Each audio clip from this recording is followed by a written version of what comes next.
Hello, this is Oliver. I played Prism at Battle Hardened San Francisco. I just got home after the event, and I'm just gonna go over the tournament report really quick. There's a hero breakdown. There were a lot of prisms. There's a lot of azaleas. 100 people. Yep. And then this is oops. This is the deck. These are the changes I made since last time. Nothing too crazy. I will not explain how to play the deck. If you're looking at how to play the deck, you have come to the wrong place. This is just to show the deck. I honestly think this deck is not the greatest. When you're playing a hybrid plan with Iris and Luminaris in the same deck, you really dilute your potential to go either which way. So my Luminaris sideboard plan is actually really crap. I have to run every single yellow in my deck or every single aura. I have to keep them in because I don't have enough yellows to get go again. Compare and contrast that with like a normal Luminaris build where you have enough heralds and you have a good density. That's why you can run Light of Soul, you can run Library and all the other stuff because you actually can block with your heralds. Crazy concept, I know. But I will say this deck can implode on itself. It can self-destruct. It cannot just perform because you just draw poorly. And that's how it is sometimes. Yeah, that's my disclaimer. Like for example, I went 1-3 at an armory the Thursday before this battle hardened, so yeah. And then other times it just works. Yeah, you just can't really do anything about that. That's just how the deck works, and you live by the tome, die by the tome. That's all. So, yep, two plans, Iris and Luminaris. If you are running Iris, you want to be running the blues. If you're running Luminaris, you're going to be running the Figments and the three reds. Yeah, I'll just go over whatever I have for sideboard. It probably isn't accurate. I don't know when was the last time I updated this. I literally just wing my sideboard plan every single time I play. So, yeah, hopefully you get something out of this because I am not going to explain anything.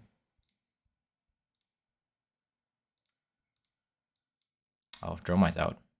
Oh yeah, this this this is 6 against Dromai, but she's gone now, so it's fine. Okay, you know, there's probably some matchups missing. Oh, don't use this one. Use this one.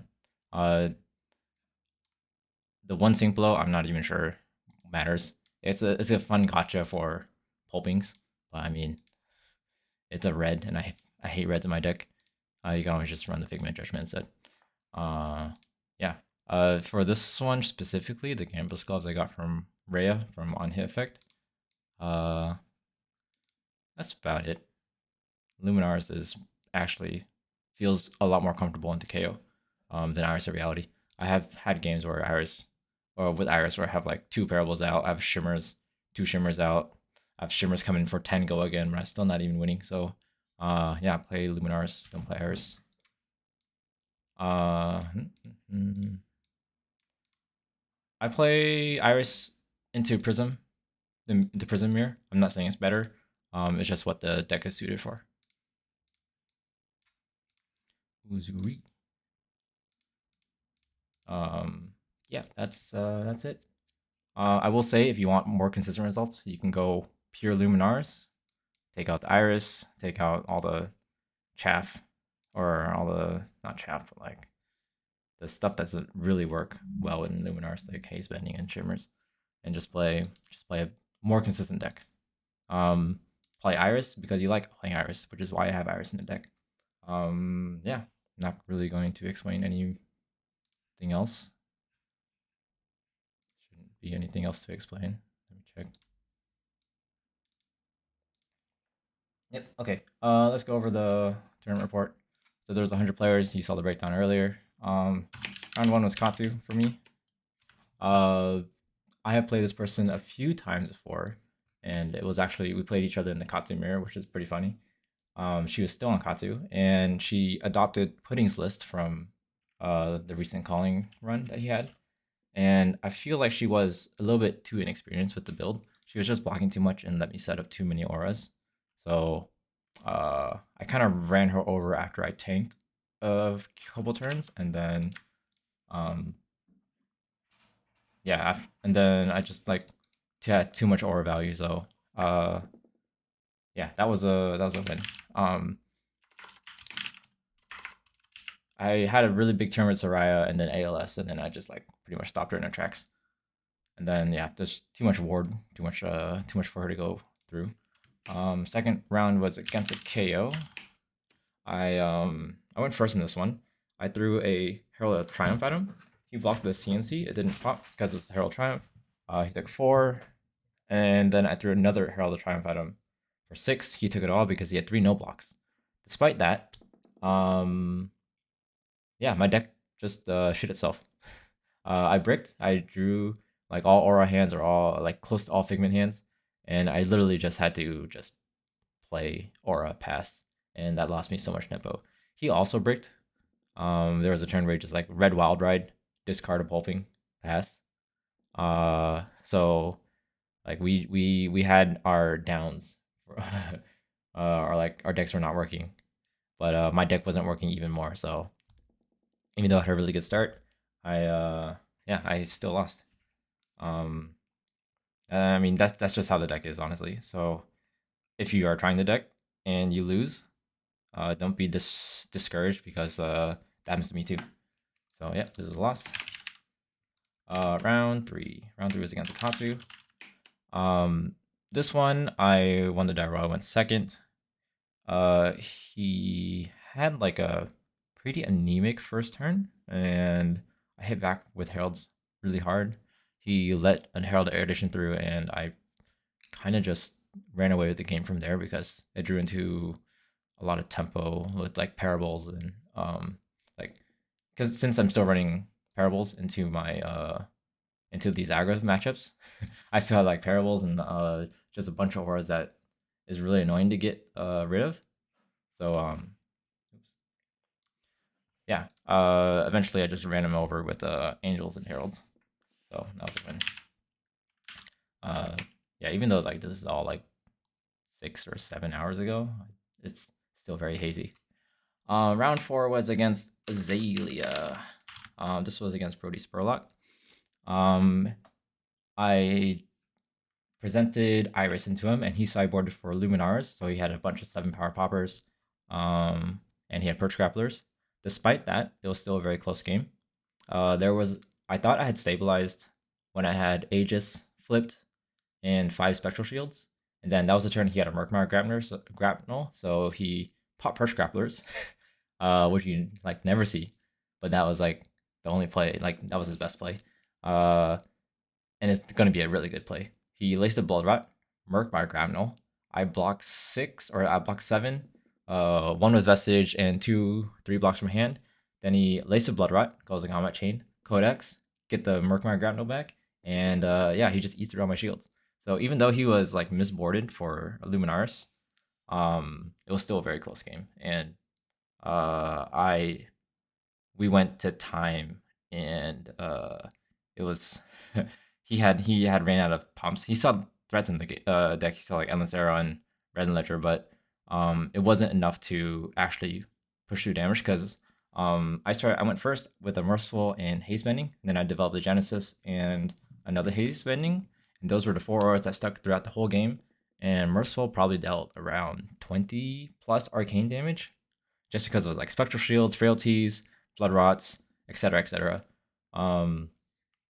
Yeah, like Genesis generating a shield, getting me Card and Soul, lets me play all my Celestial Cataclysms like pretty easily whenever he codex me. So that's what I always got back from codex. And then yeah, that really let me close the life totals. And me playing Arc Lights also helped me take back tempo and also healed me a couple life every single time because of haze bending.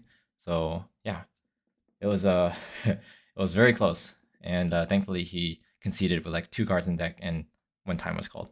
So yeah, I will say playing against him, playing on the other side of him on the table, is not as bad as watching him. So yeah, I'll just leave it at that. I know people are really mad, or some people are really angry about people taking a long time to think, but yeah, when you're in the game, it is a lot different when you can see your hand, see your board state, see, and then they're obviously thinking about their turn. And yeah, I'll just leave it at that. I'm not saying it's right to take a long time to think, but I'm also saying like people shouldn't be that harsh.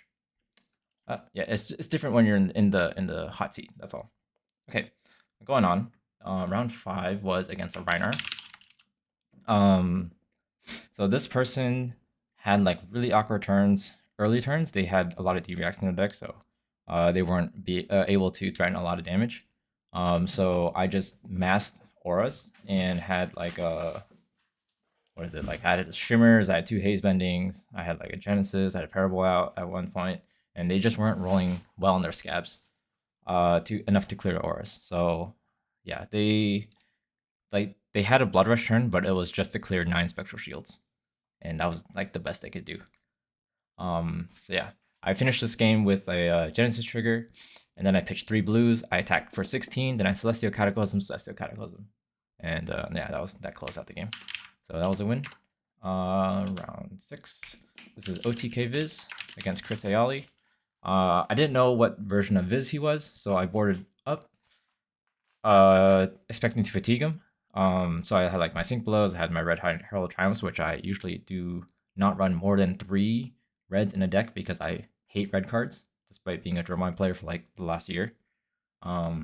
Yeah.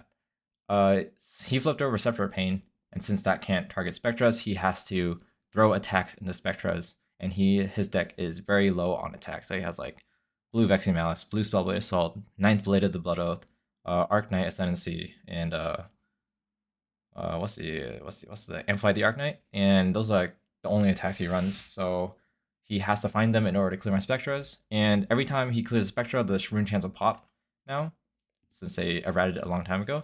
And that really disrupted his game plan because he can't stack up a ton of rune chance against me and try to OTK me because he needs to clear the Arc Light.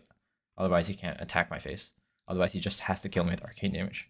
But if he stacks too much arcane damage, then I could just kill him with I just stack up Spectral Shields and then I just kill him with auras. So yeah, this one was a win. He was not able to clear my Pierce Reality with like 6 counters on it, 6 Shimmers counters on it. So yeah, he had a really big turn where he got me down to like 12 from 32 or like 30 or something, and it was like a big 9th Blade at the Blood Oath turn. But my Genesis, my Shimmers, my Haze Bending, and my Arc Lights were able to pretty much stave off and let me stabilize. So yeah, that was a win. Round 7 was against a KO. Yeah, this was the winning in. Since there's 100 players, I think only 1 X2 makes it, and since I lost so early, I had to win this one in order to get top 8. This was against a friend from Sacramento, and I will say that I don't think I deserve this win because it was all Scabskins rolls based. So what happened was I had a pretty good start. I was able to connect with a couple of heralds, and he had a no popper hand for one of them. So he didn't want to lose a lot of tempo, so he just like took everything and then threw some damage back at me. Eventually, I had the big AALS Soraya turn, set it up, and then it came down to the Scabskins roll, and he rolled a 1. He gambled his gloves, and then he rolled another 1. And then on my turn, I just developed the second Genesis or the second Arc Light, and he rolled another 1. So yeah, I'm sorry, Austin, but I don't feel good about this win, but it is like the win to get top 8 or winning in for top 8. So yeah. Yep. All right. So going to top 8. We got quarters. So I ended up at what, 5th seed after this. Yeah, quarters was against Kano. This was Caleb on Kano. He's from one of our friends from Sacramento. I think most people know him better as MajiinBae.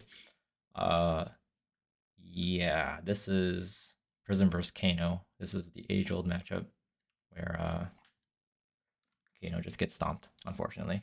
There was a turn where I had one card in hand left, and he tried and kind of popped off with he Kano'd into a Lessons, and then he got a Tome of Aether Wind on top because I didn't block it. And he drew two, he Kano'd, found a Blazing, Kano'd, Ragamuffins, etc., Deja Vu, all that stuff, and uh, he threatened a Wildfire on me, and he had one floating and a Blazing in Vanish ready to play. So I think if I didn't block, I was dead to Aether Wildfire, Blazing, because he had one floating, one card in Arsenal, Blazing in Banish. So I was forced to pitch and block the Aether Wildfire, and yeah, he just like did 6 damage total. Like the Blazing was for 3, the Lessons was for 3. So yeah, that was pretty much yeah, it was AB2 from the card I was holding, and then Spell Void 2 on the hat. So yeah, that was kind of unfortunate that we played against each other. Yeah, then after that, I just flipped on his turn because it was free, and then on my turn, I attack with Herald. He blocks. Attack with the Angel. I think he like Kano's, and then he looks at it and he puts it back down. So it's like pretty free to attack with the Angel at that point. And then he told me later that he Kano'd and then found the Nourishing on top. So that explains why he couldn't pop my Angel when I attacked. So yeah, so this ended up in a win. Yeah, unfortunate that we had to fight each other, but he said like it was bound to happen anyways because he's been dodging prisms all day. Yeah, semis was Betsy. This is actually very interesting because it was the only Betsy at the tournament, and he was on more of a fatigue Betsy list, like Withstand and red staunches and stuff. So, unfortunately for him, he said like Prism is always like the gatekeeper for him. He always loses the Prism. His one tech card was 1 blue lead the charge, and I was like, oh wait, if he's running lead the charge, he's probably running more than just lead the charge. But then at the end of the game, he told me he's only running 1, and he's trying to remember it back. Lead the charge is good to get around Arclight, as if like the old school Bravo players know. So yeah, this one is like a pretty big stomp because he didn't have enough go again. He didn't have enough threat, and that's really how Guardian wins against Prism. And he was running no room boots, not time skippers. Yep, so that was a win. And then finals was our good friend onlyrunverynoob on Victor. He told me before the tournament that he took out Zealous Beltings. So that should pretty much tell you where this is going. Guardian really needs to go again.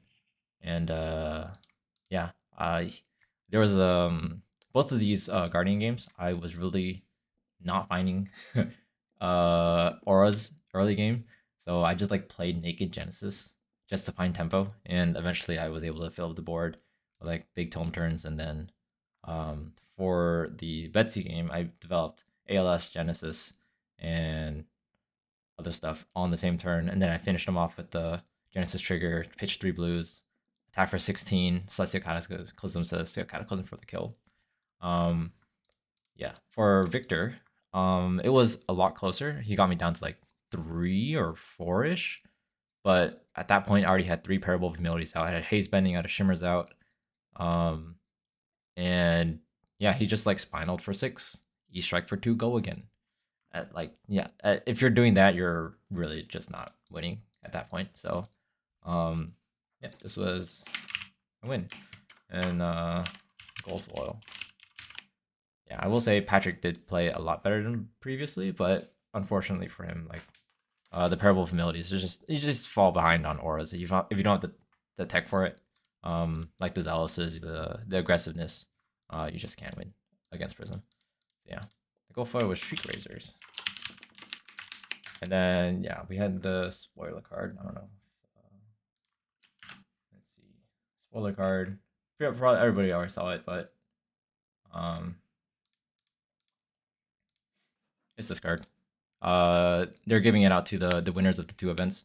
So Battle Hardened winner gets this, or not gets it, but we get to spoil it.